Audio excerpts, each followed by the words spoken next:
ntawamiza amata ngo yifuze kuyacira, inama namize ndacyayikumbura, nkumbuye ya ndoro nziza nyikwitira ibagize ukanyita manzi yanjye byari. Sinema nayitangiye asaga mwaka numva ari muri 2013 ninjira 2014. Icyo gihe rero natangiye nanjye sinema ntarapfa kumenya ibyari byo neza, kuko mfite mushiki wanjye witwa Nicrodette, niwe umwanditsi nyine wa sinema nyarwanda. Icyo gihe rero yarampamagaye, nari ndi mu rugo, arambwira ngo waje ukakitinga muri filime yanjye. Ndambwa rero kuva ntarakina na theatre, kuba mbese sinshobora kubishobora, ariko arakomeza arantota, arambwira ati ngwino ndaza. Icyo gihe banza ari nabwo bwari inshuro ya mbere ndetse n'iya nyuma casting yananiye. Bampaye rero yo gutereta abakobwa babiri twicaranye, rero nkaya nibaza amagambo bose nza kubabwira n'isoni birancanga, mbese biranga. Icyo gihe rero ndatsindwa, maze gutsindwa ariko arambwira ati ntago ndumva bitanyuze, nzakugira rero umusaza w'umwactrice. Ndamubwira nta kibazo. Ubwo narinjije gutyo tuza gukinira, ndibuka twakiniye kwa Bumaya i Nyamirambo, nkina scene 3 zonyine. Abantu bahita bambwira ati ubundi kubizi wigiraga make, ko ngiye urumva nta kintu narinzi kirenzaho. Ubwo rero nyuma y'iyo filime yitwa Birakazi no gutabasha gusohoka, ariko abantu bahise bamenya ko hari undi muntu waje muri sinema, hari ukuntu amakuru nyine agenda hana. Ubwo rero mba ntangiye urugendo rwa sinema gutyo, mba ntangiye gukina filime zimwe na zimwe nyinshi cyane, ingorane y'ubusugi, nkina mbese abantu bo mu ntara cyane bazi yitwa Gira Amata rero ni filime nzi ku izina rya Jacques, abenshi niryo bazi. Nyina Igikomere Angelo, ariko ubu iri ku rwego rwo hejuru ni City Maid, ubu niyo navuga ko yanyubakiye ubuzima.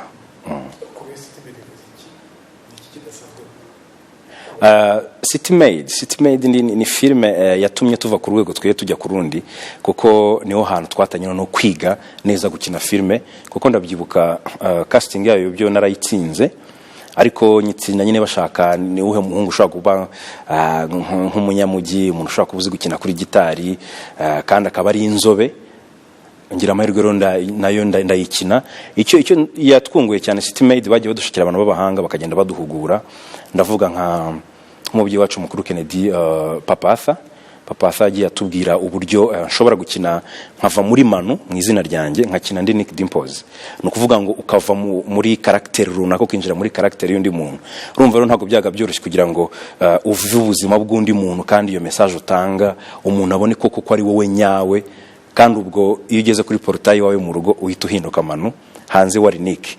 So rero yagiye tugeza ku ntera ndende, byaranamfashije kuko uyu mwaka wa 2019 mfite igikombe cya Best Actor, twakuye muri CITY Made in Rwanda. Ubu mfite bibiri, mfite n'ikindi cy'umukinnyi wakunzwe kurusha abandi muri 2016.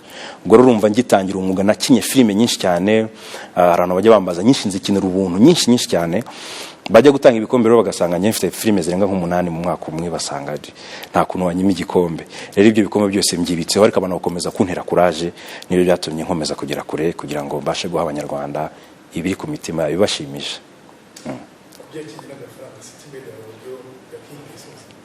Kugeza ubu mu mafilime yose maze gukina, City Maid ni ku rwego rwo hejuru guhemba neza, kubera ko iradutunze, ubasha kwishyura inzu, nkatwe dufite imiryango, hari byinshi tubasha gukemura mu bibazo byacu bya buri munsi, ariko tukabifatanya n'akandi kazi ko ku ruhande gasanzwe. Ariko ubu City Maid iracyari number 1.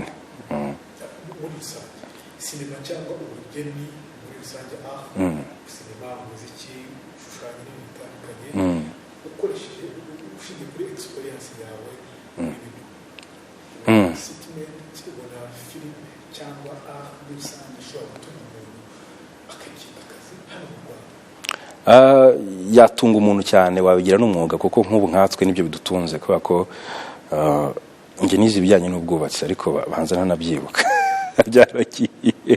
Ariko ubu ikintu kijyanye na sinema, ikintu kijyanye n'umuco gakondo, ikintu kijyanye n'umuziki, nibyo bintu bintunze. Burya ntago umuntu wenda bikora ku buryo wavuga ngo nk'ubuntu ukina filime gusa nibwo uhembwa, ariko hari abo twigisha, hari ibihano benshi umuntu abayigisha, kose nta kazi, ahubwo umwuga tuba dufite ari uburyo ufite amashami agiye atandukanye ashobora kugenda guhereza amafaranga buri kwezi, ugahembwa buri kwezi, bitari ya filime imwe uhora ukina. Rero ntago gukina gusa filime gusa biba bihagije, ahubwo ushobora kwigisha abantu kwakitinga, umunsi ushobora kujya ukaba ari wowe uri umujaji uri muri casting, ayo yose n'amafaranga agenda yinjira kandi mu biraka bya buri munsi, kwako ubu twebwe nk'abantu b'abartiste ntago tugira akazi ko mu biro, ibiro byacu bihora nyine biri gutembera.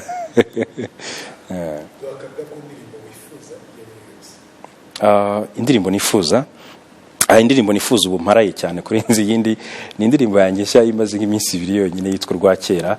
Urwakera ni indirimbo iri mu gishakamba, ni indirimbo ya gakondo, benshi bazi gukomeza kuyumva banayirebe kuko ni indirimbo kandi ifite ikinyarwanda gisa nkaho kitoroshye neza kucyumva, ariko nyine turashaka kugaruka iwacu kugira ngo tubashe kugira ibyo tugenda dukuvuga ngo ntawamiza amata ngo yifuze kuyacira, inama namize ndacyayikumbura, nkumbuye ya ndoro nziza nyikwitira ibagize ukanyita amanzi yanjye byari byiza. Urumva ntawamiza amata ngo yifuze kuyacira, mbese ikintu cyose cyakubayeho cyiza ntabwo kwifuza kukireka, ariko mu buryo bujyanye n'urukundo. Icyo dukunda ikinyarwanda rero nicyo kiba ari ikinyarwanda gisa nk'ikijimije ariko kivuga amagambo ariko ikinyabupfura. Umuziki na sinema ubundi ngiye mbibara nk'ibintu bijyana, kubera ko nanjye mfite uburyo ni timinga ku giti cyanjye, buri cyumweru mbafite uburyo program akazi kanjye, mvuye muri filme nkajya kubyina, byo byose nkabikora, ariko ntekeza ko byose biri muri bisa nka biri mu ruziga rumwe. Ntago ushobora gukora filme idafite soundtrack, ntibibaho, ntago abantu bayireba kuko ya character uri gukina biba bisaba inyuma muri background habarimo akantu byibuze gacuranga ku buryo gashobora gutuma wa muntu anezerwa naro uri gukina cyangwa sakarira niba uri kurira.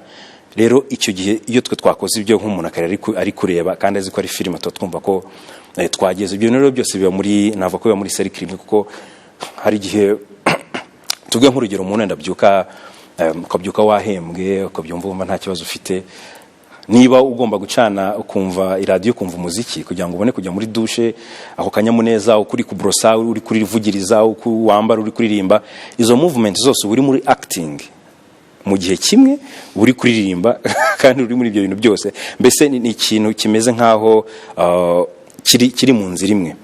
Rero ngiye biranyorera kubihuza kubera ko niho igihe, kuko uburyo utihaye igihe ntekereza ko nta kintu wageraho.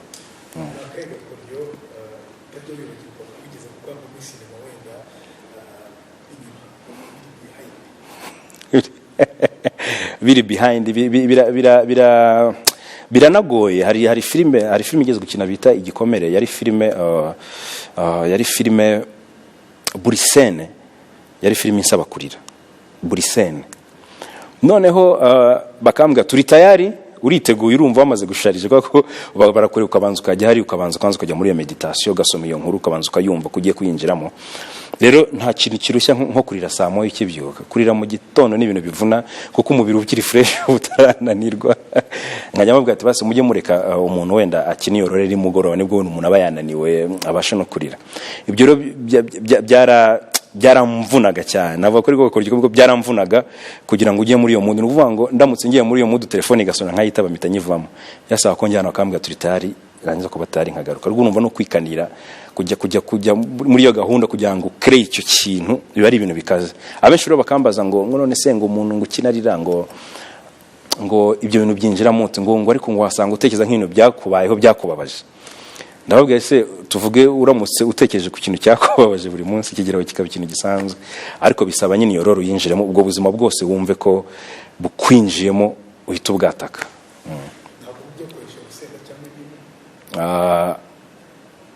Ntago ibyo bishoboka kuko nk'ubu nshobora gufata nk'iminota 2 nk'ubura no ko mu maso deja natangiye kurira kandi ntago mbitekereje. Bisaba rero nyine ubura umukinnyi ko iyo uri acteur uba ugomba kuba buri kintu cyose bakubwiye akanya ugomba kwitugikora. Ni kuvuga ngo ejo bundi uzabona nakinnye ndi umusazi nambaye wenda amashashi tuvuge nk'urugero ni ukuvuga ngo bisaba ko buri buzima bwose ugomba kubujyamo ahubwo ikintu kigora abantu bajya bambaza akambwira ati buriya buzima bwinshi ugenda ukina butandukanye aho ntuzashuduka wowe wiyobewe muri kamere yawe cyangwa se bikaba ibibazo kubera ko nk'ubu nuko mfite amahirwe mfite umuryango ariko ubu yaba ntararongoye hari umukobwa ne kuzajya gutereta namukunda koko by'ukuri narira akavuga ati man vana filime aho urumva rero biba ari ibindi